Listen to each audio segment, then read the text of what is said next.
الله أكبر الله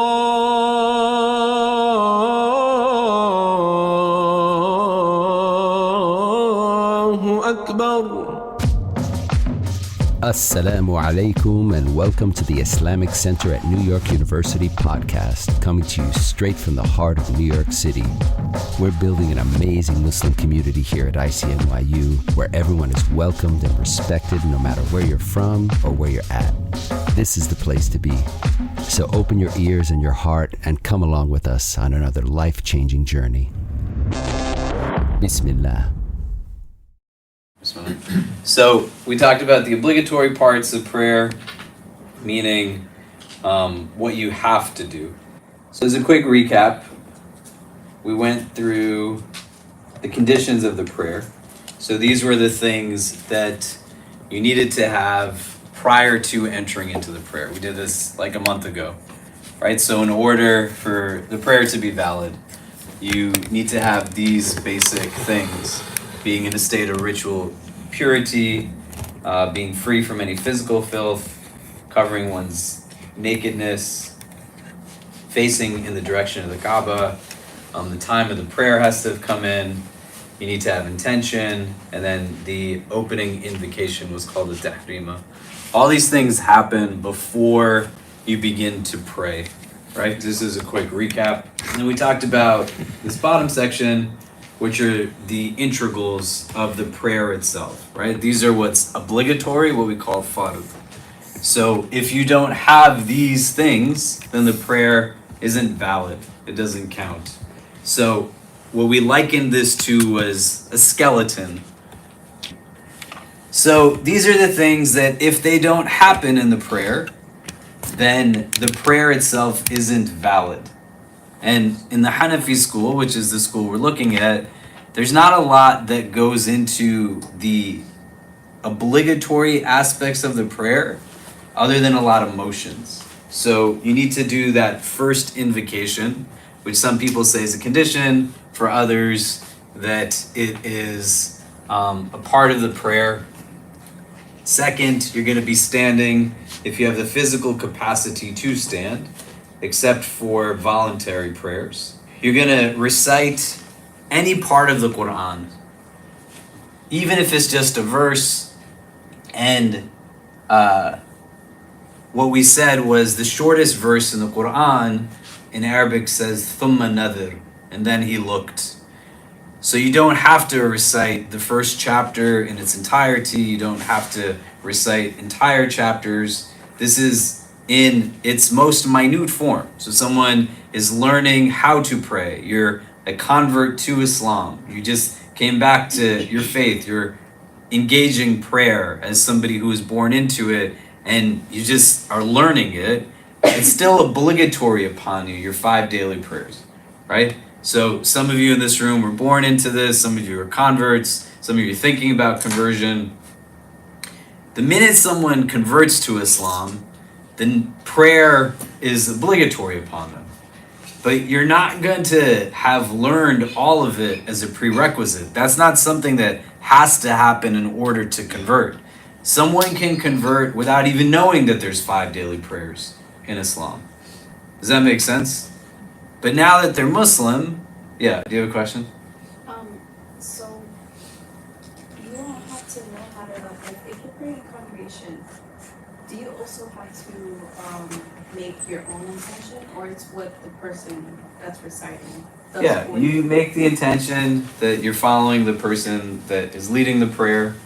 The intention can just be, you can say, I'm intending the same intention as the person leading the prayer, right? If you're praying in congregation, ideally, somebody who is there would have the wherewithal to be able to say, hey, like, this is how you do these basic parts to prayer before they throw you into it. But there could be all kinds of scenarios, right? You could be intimidated.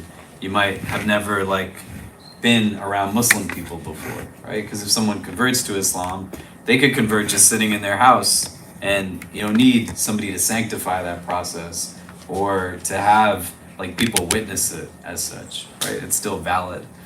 But here, what is a legally excusable reason is what we're talking about. right? So what a lot of people get is what the prayer is in its final form, and what we're doing is going through phases. So as you're doing this, you recite even that short portion, you're gonna bow, prostrate, and have a final sitting. That suffices while you are still learning the prayer in its entirety. Then the next section that we looked at were the necessary acts, what are called the wajib acts. So this is kind of like the flesh, the meat of the prayer, right? That was the skeleton. This is what we're going to continue to do a deep dive into. So we looked at, in the first one, instead of just doing like an invocation of some kind, you are specifically saying Allahu Akbar. You're going to recite the first chapter, Surah Fatiha, as well as 3 verses, like short verses or one long verse. In these ways, it's also a necessary act. And we're going to do some of that today because that's the last piece of the necessary parts, the wajib parts that we haven't gone through yet. We're going to go through 2 short chapters, and then everything that goes into the necessary acts we would have covered over the course of these sessions this summer. If you missed any of them, you can go on our podcast or YouTube channel and still get access to them. But these are the things you want to be learning right now, right? If you haven't memorized the first chapter, what is Fatiha here in point 2, then you want to work on that. And you want to work on learning you want to learn some verses of the Quran as outlined here as well. We're going to look at 2 short chapters that are easy to memorize, right? You just go at a pace that makes sense for you. And the rest of it, again, is going to be things that are rooted in stuff we've already went through. So this 8th point, reciting the tashahhud, we talked about this last week. If you remember, we went through it in its entirety. At-tahiyatu lillahi wa salawatu wa tayyibat, right? For those who were here, if you missed it, it's up online. We went through each word, what it meant, and kind of distilled it, not just its translation, but giving an opportunity to relate to the meaning, right? Because sometimes even the translation can be pretty antiquated or archaic. And so you can find all of it online. If you missed some of those, let me know. We can get on a Zoom. We can meet up and go through it also. And then what we're going to look at through the course of next week are just some of the parts that are recommended. This is kind of what ornaments the prayer and beautifies it. So how you raise your hands when you do that initial tahrima, that first invocation, Allahu Akbar. It's a recommended, where you're going to put your hands after, all of these kinds of things. And there's a lot of those. So we're going to do that at the end. Some of it is going to be still attached to postures.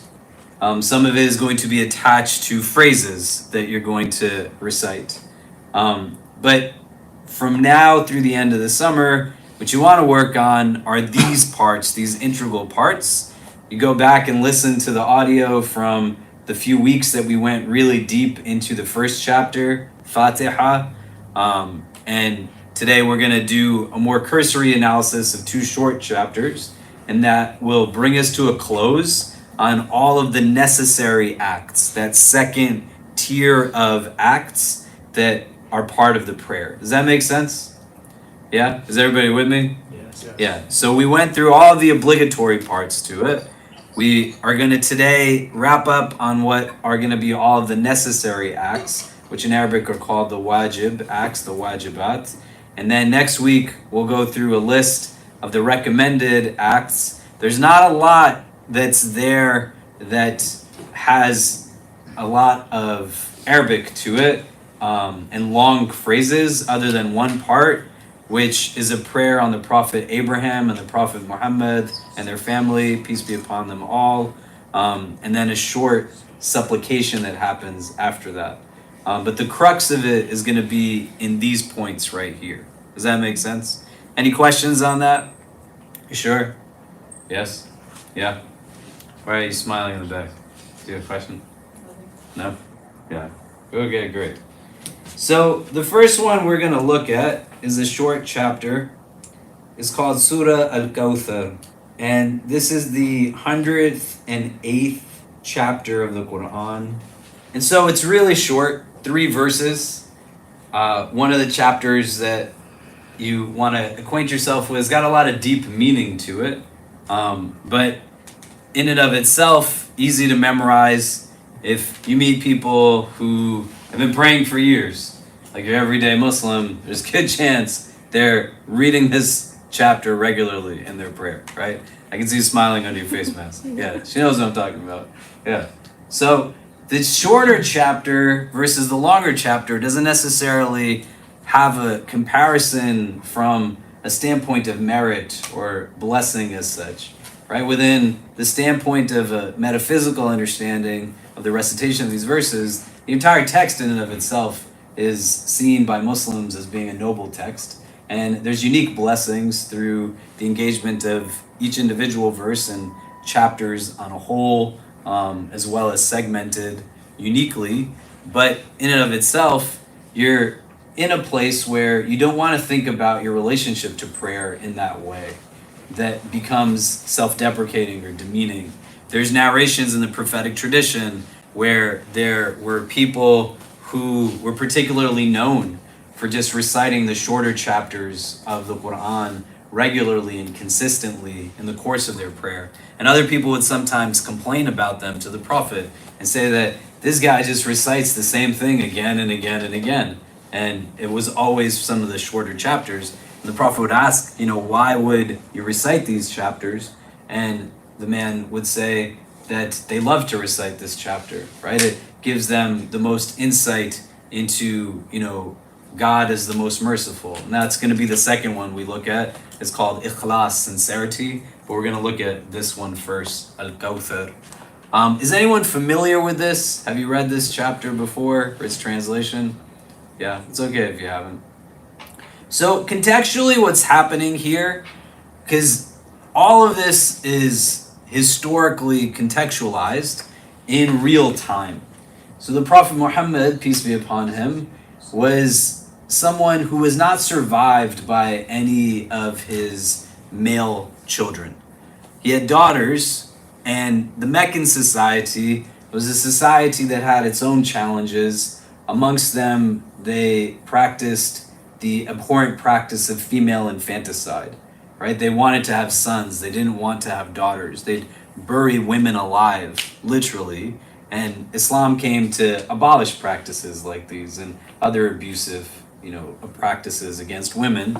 But because the Prophet didn't have any male offspring that survived, the people of Mecca, they were quite often mocking, ridiculing, abusing him, especially in that early period of revelation. This was something that was quite customary of prophets of God across the board, that their early followers tended to be those who came from lower social classes, did not have the utmost of authority, etc.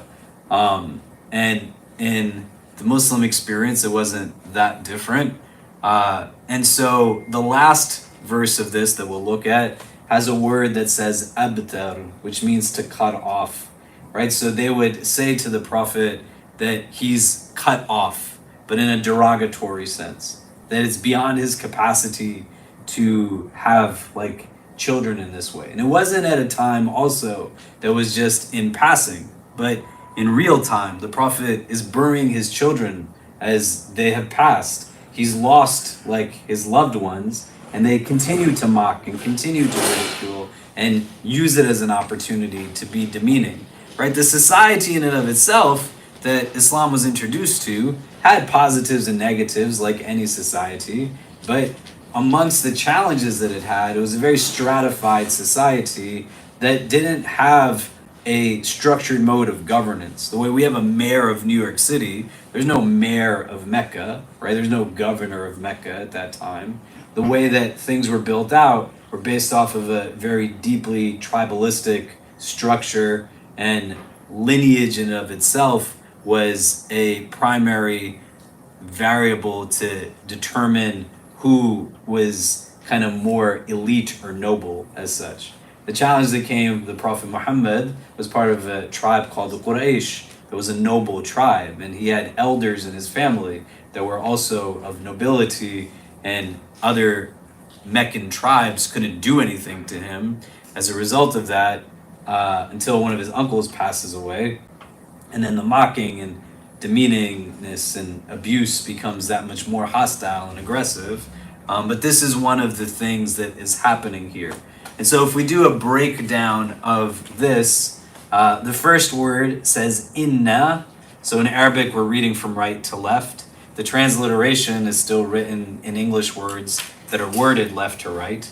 But the way this sentence is going this way, the Arabic you want to read this way. So inna is just like a word that's emphatic, right? It's giving like this sense of whatever is coming after this, it's very much so deeply emphasized, right? And the na at the end is denoting like kind of a royal we, right? So this is God speaking. A'tainaka. A'tainaka is a sense of like giving something, but when you're giving, utilizing this form of giving, it's giving in such a way that is really beyond the expectation of the person that is being given something. Do you know? And the ka at the end is suffix pronoun. It means you. So he's speaking to the Prophet Muhammad, peace be upon him, al-Kawthar. Now this word al-Kawthar, a lot of people will translate in different ways. This says, we have truly given abundance to you, O Prophet. There's a fountain in that's mentioned in our tradition, that's in the hereafter. It's a fountain given to the Prophet Muhammad, peace be upon him. Something that he will have people drink from, when they are risen from their graves, etc. But the Arabic of it, that form, if I write here, can people see? Yeah, can you all see it if I write here? Mm-hmm. Right, so the way Arabic works as a language, we've talked about this before, but just to reiterate, like you have 3 letters, fa, ala, right, that they make forms, and letters get plugged into the form. And the form then denotes like grammatically a meaning of something. So if you have fa'il, for example, this is like the form that's given for somebody that does something, So you have words like alim falls into this fa'il form, alim, that's like a scholar, someone who is a person of knowledge. Does that make sense? Right? My name is Khalid, it falls into this form, right? And has that same kind of notion there. So the word here, Kawthar, I'll write it in English so it's more easily understood. This form is used to denote just like a lot of things to begin with, right? So in Arabic, one of the ways you say stars is you say kawkab, right? And you can see it's got the same kind of like syllables and pronunciation. Kawthar, kawkab. Does that make sense so far? Right? So this isn't just like a few stars, it's like a ton of stars. My wife, my kids and I, we were invited to a wedding in Lake Tahoe a few weeks ago. I don't know if any of you have ever been outside of the city where you can actually see the stars. In some parts of Manhattan, you can see it. I was in Brooklyn a couple of weeks ago, and we prayed our sunset prayer in the park. And over there, you could also see the stars. It was crazy. But when you go to like some parts of the country, all you can see is stars in the sky. It's like remarkable when you see that. There's no clouds. You're in places where the air quality isn't terrible. And when we were in Nevada going to Lake Tahoe, all you could see in the sky was like these beautiful like stars. It was crazy how many you could see. That's like Kokab, It's just like tons of stars. Does that make sense? So the same way there's tons of stars, Kawthar has that same kind of connotation, and it has in it the letters kathara, which is denoting like many things, right? It means like a lot to begin with. So that's where the idea of abundance is. Meaning like you've been given so many blessings. You have so many things in your life that are good, that are meaningful, that you want to be mindful of, you want to remember. The things with the Quran is that it's got application that has relevance through all of its words to each one of its readers. And this is a big theme and value within Islam, the idea of appreciation and gratitude, right? And the recognition not simply just of the gift or the blessing, but taking it to its most logical conclusion to also then, through the recognition of the gift or blessing, to be able to remember and recognize the giver of the gift, the giver of the blessing.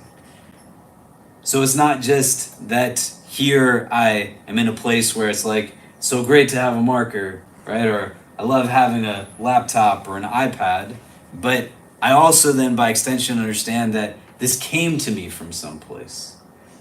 And what's happening here is that the Prophet Muhammad, peace be upon him, is in like a very heavy, difficult phase of his prophethood. He's got a lot of stuff that's very hard going on in his life. This is something that's characteristic of the prophets of God, that their relationship to their own faith, their relationship to their own spiritual struggle is going to come with challenges, heaviness, difficulty.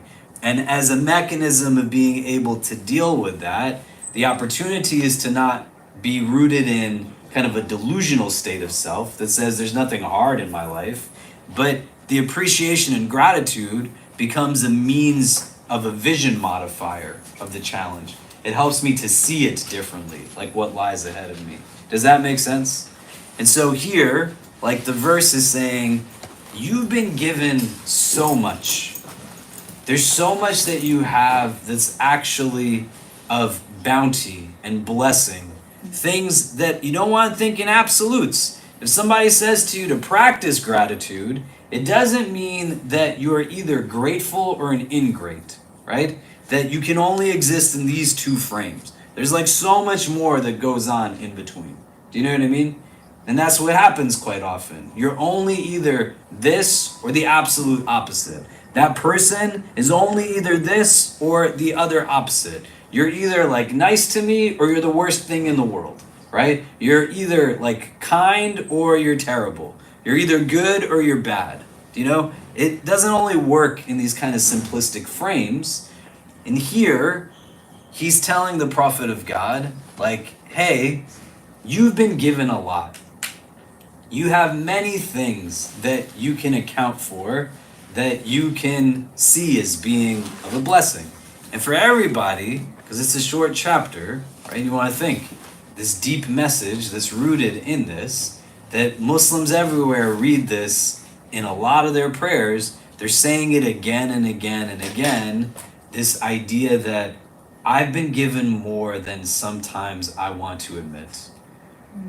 I have a lot more than sometimes I realize. I don't recognize all of the bounties. I don't recognize all of the gifts. I don't recognize all of the blessings. The opportunity to reflect on that and to contemplate on that gets attached to the next verse that's going to come up. But this deliberate process of understanding this, like you have it and it's been given to you.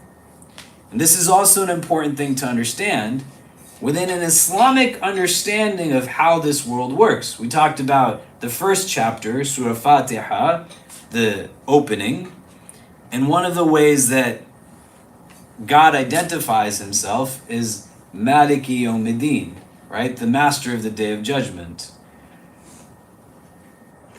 In Islam, God is the owner of all things. So anything that we've been given is actually in that way. Like it's been given to us. And just because it's been given to us doesn't mean that we deserve it.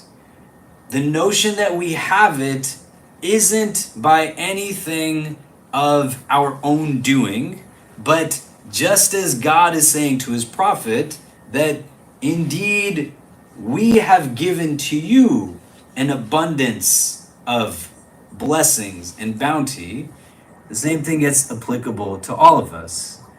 That you're able to see everything with a certain sense of real dignity because you know that you've been given it as a gift. The spouse that you have, the child that you have, the clothes that you have, the food that you have.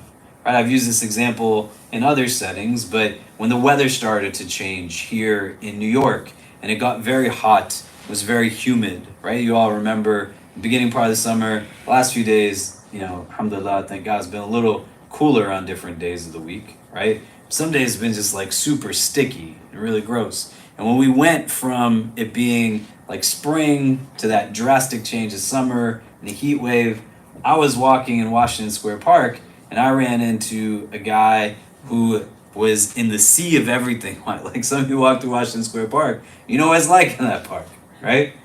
And this guy was in the park and it is hot and he's got 5 layers of clothes on. And you also know, like, people in New York can be really kind or they can be terrible. When you see somebody that is out of the ordinary, the assumption can quite often be to elevate oneself by denigrating somebody else, right? It's a very unhealthy way of seeing the world. And so this person, you engage him. And you're like, why are you wearing all these clothes? He says, I don't have any place to put my clothes.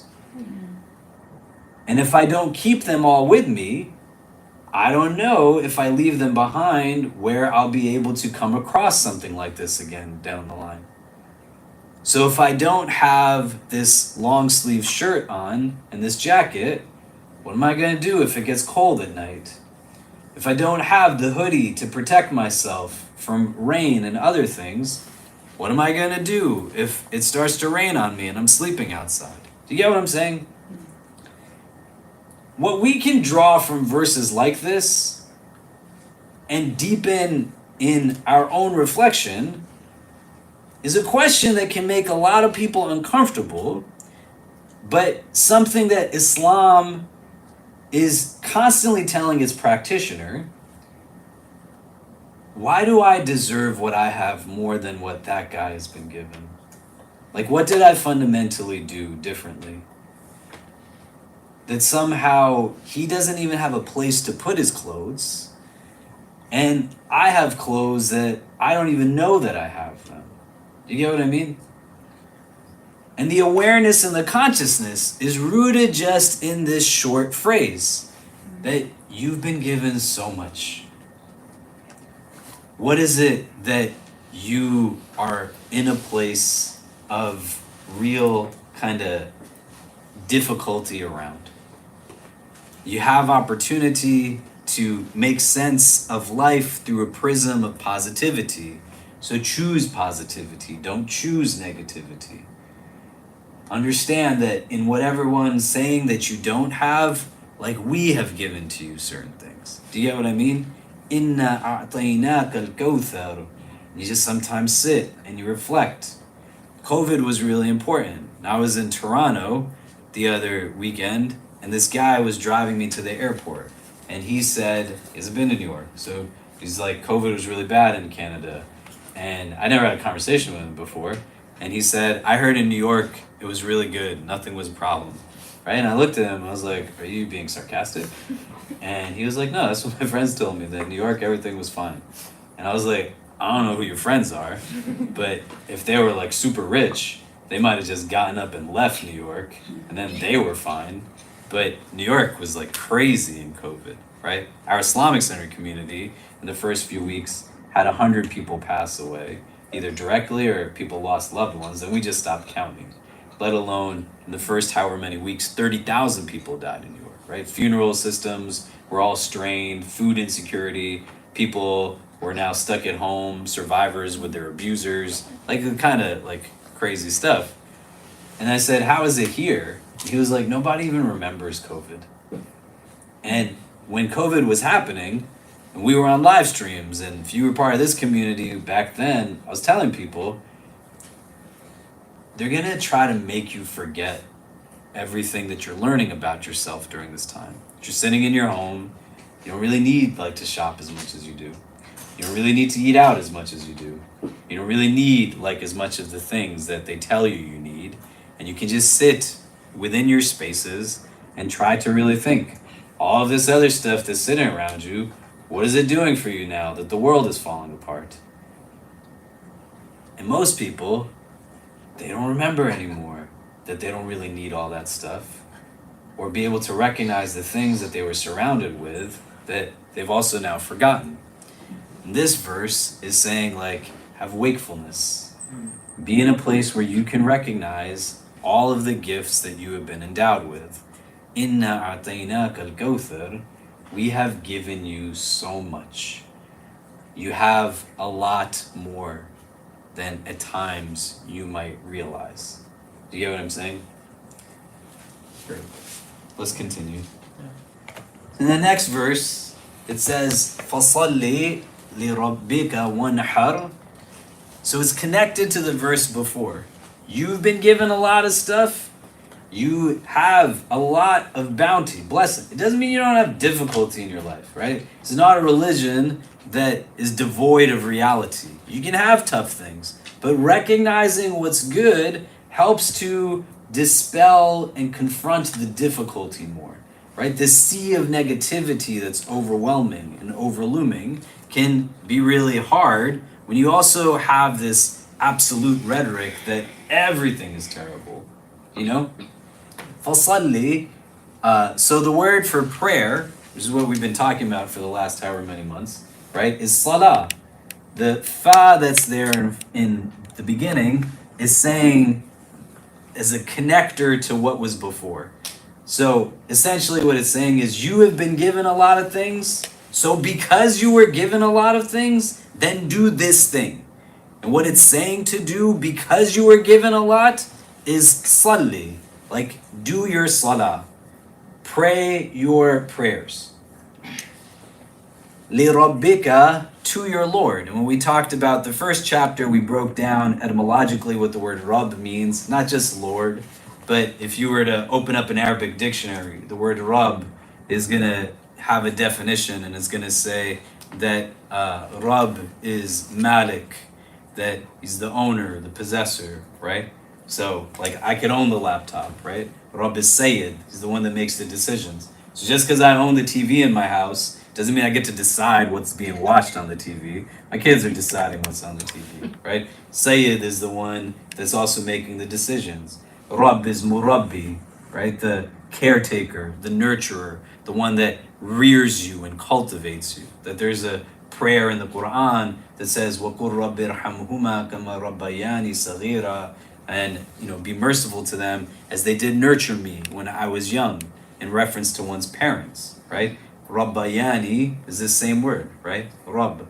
So that nurturing, kind of caretaking. Al-Mun'im is Rabb, the giver of ni'mah, of blessings, of gifts. That Rabb is the healer of all things, so much more. That's all in this, right? So if you're going to pray, pray to that God, because he's the one that gave you all of it in the beginning. Right? He's the one is the giver of these gifts, the giver of these bounties. Inna a'tainaka al-kawthar, because we gave you so much, because of that, then do your prayer. Li rabbika, to your Rabb, wanhar. We have two major holidays in Islam. There's after Ramadan, Eid al-Fitr. Some of you joined us for in the park. It's the conclusion, and it's kind of a day of feasting, a holiday at the end of our month of fasting. And then around the Hajj time, we have what's called Eid al-Adha, and the Hajj commemorates the rights and kind of life of the Prophet Abraham and his family. And that day of Eid, around Hajj time, is also called Yom al-Nahr, the day of sacrifice, right? In the kind of Abrahamic narrative of sacrifice, Nahr, is sacrifice in that way, the ritual sacrifice. In the Quran, quite often, when you have like the word salah, you have it paired with the word zakah, right? So you pray and you give in charity, right? And so this follows a similar construct. Like you're gonna pray and then you're gonna go do something to support people in need. Because when you do the ritual slaughter in the day of Eid, a part of the meat is meant to be distributed to people in need who otherwise wouldn't have like sometimes food to eat at all, let alone like have meat that they might be able to eat. I've been to refugee camps in the world. Went to Myanmar a couple of times where people are facing ethnic cleansing and genocide. And the 2 times I went, the first time I went shortly after that day of Eid, Eid al-Adha, and 10 months later I went shortly before that holiday. And the second time I went, there was people that I met who, when I asked them what they would like, they said, we would really love to be able to give our children. We're survivors of genocide, right? They're not just, like, they're survivors of ethnic cleansing. The holiday's coming. They want to celebrate it. They say, we'd really love to be able to give them something different. In the 10 months between I had gone visit 1 and visit 2, all of these people had eaten rice 3 times a day as a meal. That's just the only thing they had to eat. They ate it. I was like, what? And they ate it with gratitude. You know what I mean? Right? It's remarkable. I went to Turkey after the earthquake. I went to all these other places. Everybody's still in a place where it's not shattering their connection to God. Right? They're still praising God. They're still saying God's wisdom beyond our own. You know? And not with a sense of just let me sit and do nothing. They're still getting things done. But they see it in a mode of existence as kind of bigger than just what the ego sometimes offers. So, Inna a'tainaka al-kawthar fasalli li rabbika wanhar. So that nahar is being referenced there, and it kind of conjoins this idea of like you're going to pray, you're going to go do these elements that have social equity to them, right? You're going to engage in an act of ritual prayer and then another act of ritual worship that's of charity. You're going to go and help people in their time of need. Does that make sense? Yeah. And then at the end of it, it says, Inna, indeed, shani'aka. So that word is in reference to the people who oppose the messenger of God, who are saying all these derogatory things about him, right? Some people will say this is a man in specific by the name of Abu Lahab. Some people say it's a man by the name of Abu Jahl. Like they're literally speaking terrible things about him. The end of the verse says, Huwa abtar, that they are the ones who are cut off, right? Like, I don't want to go into it explicitly, but they're saying this in the context. They're saying to him that he is abtar, he is cut off in the sense that he can't have male children. You know, they're saying that there's like physical, like deformities. They're mocking him, you know, at the level of his manhood, masculinity, all of these kinds of things. Does that make sense? And so here, as a source of support and comfort, God is saying the ones who oppose you, they're the ones that are cut off. But the abtar, within the understanding of our framework, is cut off from like a blessing. That they're making themselves devoid through their behavior, their lack of character, their lack of integrity, their mocking, their ridiculing, their arrogance, their indifference, from blessings of different kinds. And if you were to put the chapter in and of itself all together, the whole idea is giving you now a spectrum of lived experience that someone could have. Because the people who are saying these things about the Prophet Muhammad, they're like the elite, the nobles. They have wealth, they have clout, they have power, but what are they doing with it? And they still fall into this space where everything that they were given isn't because of their own work and their own effort, but they're not able to acknowledge the source of what's being given to them. And because they have this sense that I deserve it, I worked hard, that's why it was given to me. I'm better than these other people, that's why they don't have it, right? It's not very different than how you see a lot of how supremacy builds itself up in most global contexts, even in this country, right? You think about whiteness and anti-blackness and stratification of society and what goes into this, and people alleging that because they have power and privilege, that is in some theological systems an indication that God's favor is upon them, and that God's favor is not upon one who is not given like wealth and affluence and influence. Islamic theology doesn't function in that way. It doesn't indicate that by virtue of the amount of money you have, or the titles that you have, or the worldly success that you have, that means that you are closer to God. If anything, what the Quran teaches us, and what the prophetic example echoes again and again and again, is that the people who don't have so much in this world, they're the ones who are going to have a lot more ease in the world beyond this one, right? But when you relate like all of the words together, the recognition of gratitude of what you've been given, if you really like are grateful for what you have, it's going to be hard for you to mistreat people, right? Like people who can really appreciate what's been given to them, they're not going to like be the people who are racist or arrogant or xenophobic or any of these kinds of things. And people had like this prescription written here. You don't want to mistreat people. You want to be the person who says hello to everyone and acknowledges their presence and all of these kinds of things. Well, like start recognizing what you've been given, right? Build up consciousness through that prism of gratitude and positivity.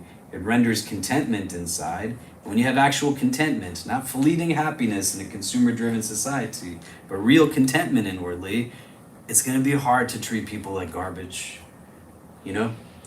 And when you can do this and recognize the gratitude through reflection and contemplation, make it concrete. The prescription is there by going and praying to God, thanking Him for what He's given to you, and then sharing with others of what you have in whatever capacity you can.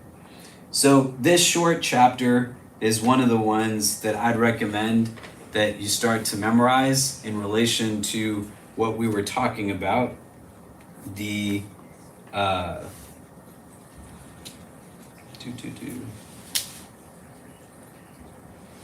when we were over here on point number 2, to recite the Fatiha as well as a chapter or 3 verses after it in any 2 units of the obligatory prayer and in all of the units of the voluntary prayer, right? This is a necessary act in the Hanafi school, a wajib act. It's not a fard, so you want to reasonably start learning this so you can memorize it and inculcate it into your prayer. And as you're learning more, you're able to then start to add more to your memorization and recitation of things. The other one that we wanted to look at that is a part of this is another short chapter, and this chapter 112, and it's called Surah Ikhlas. Can people see that?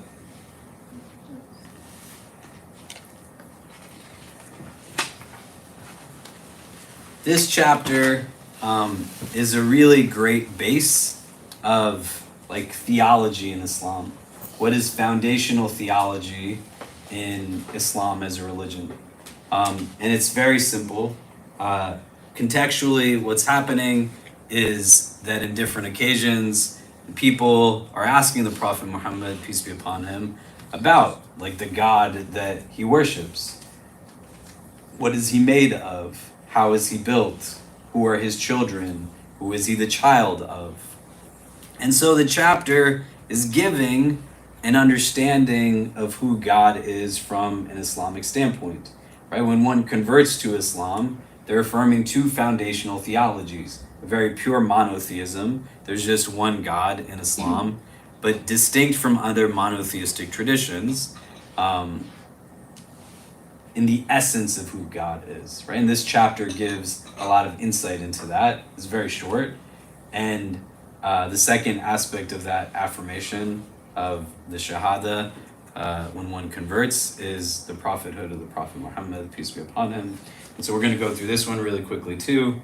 So it starts by saying, say, qul, huwa, he, Allah, ahad, that say he is Allah the One. So ahad doesn't denote just one in the concept of like one eraser, right? Or one table. This would be wahid in Arabic. Ahad is denoting a little bit more of a uniqueness in that oneness of God. The word ahad is not something that denotes divisibility, for example. So like this is one marker, right? But it's made up of parts that can be separated. Ahad is denoting something that is not made up of parts in this way, right? Like the chair can be broken down, the table can be broken down, the car can be broken down. In Islam, the knowledge of God that we have is a negative knowledge. It's not negative in the sense that it's pessimistic, but it's negative in the sense that we understand who God is by knowing what it is that he is not. That God is completely other than his creation. There's a verse that says, "Laysa kamithlihi shay," that there's not anything that's like a likeness to God. So anything that you would conceptualize God to be, you know that God is other than that. Ahad is also not made plural. It's just ahad. Uniquely one, in the sense that there's nothing that is like God, right? This is what is being said here. And in real time, the Prophet is having this conversation with individuals who are trying to understand through the parameters of their theology. This is something that comes up for a lot of people, especially those who are looking at Islam as a religion and they've come from a religious background. Or for some of us, when we don't study theology, which there's a difference between faith and creed. Creed are codified systems that you can memorize, but it doesn't necessarily denote that you believe in it, right? Like we could go to the Department of Islamic Studies at NYU, which is 2 blocks down, and there's professors who likely know a lot more about this stuff than I do, but they're not Muslim, you know? They're in a place where they've memorized, but the faith aspect isn't there. Do you get what I'm saying? Right? So it's not like a knowledge base that's like that, right? The two also don't go hand in hand necessarily, but there's some relationship there. So here, this is like point number 1. God is just one in Islam, and his oneness is unique in every which way that you can understand that oneness to be. He is ahad. I'm just going to go through it really quick, just so we can get to a couple of other things. Allah Samad, that he is the eternal, the absolute. When we talk about Samad, we're talking about Samad in a way that this kind of gives some definition, but it's really denoting like being a source of refuge. That God is the one you turn to in moments of crisis and moments of need. And when you look at the two verses together, quite often in the Quran, stylistically, what you have when there are divine names of God introduced, they in pairs are giving like different ways of understanding. So Ahad is telling us an essential quality of God. Samad is telling us how God relates to his creation. God is like the source of refuge. God is the one that you are turning to in your times of need. He's in this existence that is different, as these people are now asking the Prophet questions like, is your God made of copper? Is your God made of gold? Is your God made of stone? And there's a chapter in the Quran that's called Anam that has a verse that says very explicitly that Muslims are not supposed to mock people for their beliefs. Like, you don't make fun of people for their religion, their theological points that are different from your own. So that's not like the points of the conversation, but they are looking at things through their frame. So the second point that I'd want to say here is that this happens a lot. When people have been socialized in a certain way, they're understanding things through their lived experience and terminology. So you might go talk to someone who is Christian or Jewish, or you yourself looking at Islam might be coming from a background of another religious upbringing, and you've been socialized in a way where it's hard to mute what you were given directly and indirectly because it comes up. Like the concept of God in Islam is very different from other religions. The concept of a prophet in Islam is very different from other religions, right? Who God is in his essence is very different. Do you get what I mean? But here, these people are talking to the prophet from the standpoint of what they are accustomed to. And he's speaking to them as someone who has come from that demographic, able to answer in a language that they understand, right? Quite often, because there's some of us in the room who are born into Islam, we don't know how to talk to people, not in the standpoint of proselytization, which is not like this religion's goal in that way. We're not a religion that stands on the corner just like trying to quantify like people's conversions. You know, it's about a qualified aspect in every which way. But here, like the prophet's having a conversation in real time with his people, and he's able to speak to them with an understanding of the context that they're coming from. You know, when people come to talk to you, they haven't gone through everything that you've gone through. They haven't lived every way that you've lived, right? Somebody walks in, and this is why I was saying even in the way we teach prayer, we don't teach people like phases to get to an end result. We teach them the last set as like the beginning, and it's overwhelming, right? But you got to talk to people and recognize where they're coming from. And then he says, "Lam yalid wa lam yulad," that God, he does not beget, nor is he begotten. Meaning, God doesn't have children, nor was he born of like another entity. Right? And this becomes a problematic theology within Islam, that there's no associating of partners with God in any capacity, nor is there a notion that God has this relationship to other gods or like deified individuals in some way, shape, or form. Right? In a Meccan society, there were like tons of deities and tons of gods that were worshipped. Their entire system economically was rooted in a lot of this, but they had a theology that was rooted in the idea that God can have children, that gods can be born of other deities as well.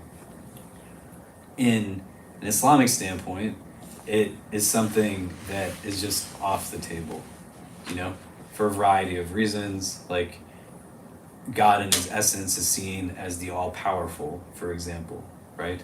The all-knowing. There's two gods. Like, how does this work? You know, where and how do we kind of make sense of this in these ways? And so this becomes like another kind of point theologically that makes Islam different. وَلَمْ يَكُنْ لَهُ كُفُوًا أَحَدٌ, and there's not for him an equivalent of anyone, right? So the word kufuwan is kind of the key word in this part of the verse. Like in marriage in Islam, this is a quality that people are told to look for in a spouse, like somebody you're compatible with, right? Somebody that you are kind of in a similar place and background. Doesn't mean that you only marry people from your culture or your race or like your home village or any of these kinds of things, right? Or that you require that.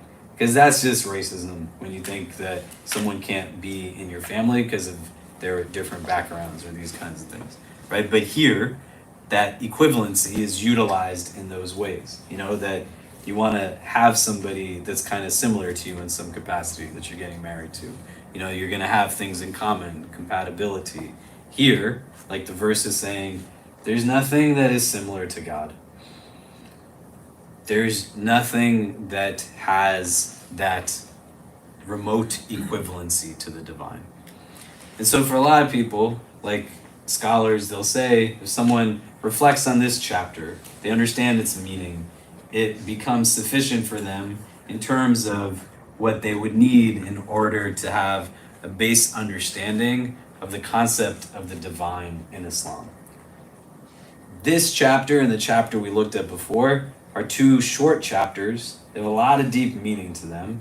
You want to spend some time engaging them, memorizing, like learning them piece by piece. A lot of the words repeat themselves, and they're short verses, they're short lines, so that they're going to be easier to memorize. This site that we're on, Quran.com, if you hit the play button on these, it'll play the verses for you, right? You can just hit listen to it again and again. You go on YouTube, there's some videos that are up there that like literally have these shorter chapters on repeat, like 10 times, 50 times, 100 times, and they're short. So you can just hear it again and again, and it'll help in the memorization of it, so you can add it to the prayer. Does that make sense? Any questions on that? Okay. So we've gone through all of the necessary acts, the wajib acts, right? So in relation to the obligatory acts, that you're entering into the prayer, there's a standing, right? These things all still keep carrying over in the prayer, right? So there's a standing, the recitation of the Quran, even if just one verse, right? So this was the short verse, thumma nadhir. If you say that, it suffices from the validity of the prayer from an obligatory standpoint, right? You're new to Islam, you're just learning the prayer, this is where you want to start. And then outside of the prayer, you're memorizing these other chapters that we've gone through, right? The first chapter, Fatiha, the 108th chapter, Al-Kawthar, and the 112th chapter, Al-Ikhlas. You're going to have the bowing, the prostrating, and the final sitting. And then in the necessary acts, you're going to begin by saying Allahu Akbar, the recitation of the first chapter, Fatiha, as well as a chapter or 3 verses after it in these settings. Perform the prostration, the second prostration, to be still between like each in the movement and not kind of being like rushed.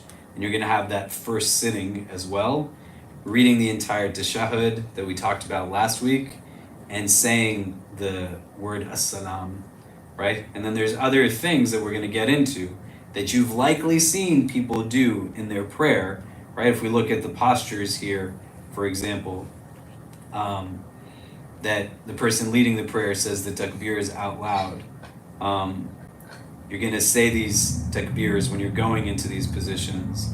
In the bowing and in the prostrating, there's like certain litanies that we recite in those times. These are all from recommended acts that we'll go through in the coming weeks. That is going to be like a long list of things that we're going through. That's why we wanted to kind of space it out. But you want to be like memorizing these other parts at a pace that like literally every day you could just learn a word, right? And then within a week, you know about a verse and a half, like, 2 verses, depending on which chapter you're looking at. And you're kind of utilizing the opportunity to also think and reflect upon it in your own accord. So it's kind of giving you meaning, and it's not just the recitation of it. Does that make sense? Yeah. So we're going to go into this next section that is on the emphasized sunnahs of the prayer. And after that, these are like just basic things that we'll look at. We'll talk about in the emphasized sunnahs, like 2 more things that we're going to memorize. We'll look at briefly the things that invalidate the prayer. So, there's things that can break your prayer, right? So, for example, if you start speaking in your prayer, like that's not something you're allowed to do in your prayer, right?